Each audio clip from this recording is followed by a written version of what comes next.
বন্ধুরা, এখানে আমার এই অ্যালোভেরা গাছগুলো পাতাগুলো পচে গেছে। আমি জানি না কি করে পচলো, মনে হয় বৃষ্টির জল পেয়েছিল অতিরিক্ত, আর পাতাগুলো পচে গিয়েছে। তো আমি পচা পাতাগুলোকে ফেলে দিয়েছিলাম, দিয়ে এই বাল্বটাকে আমি আবার নতুন করে বসাবো। তাই আমি একটু মাটির সাথে কোকোপিট দিলাম।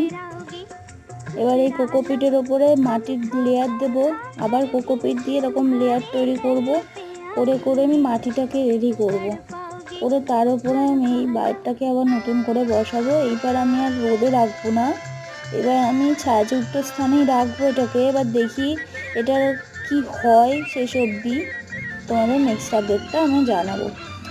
আর আমার এই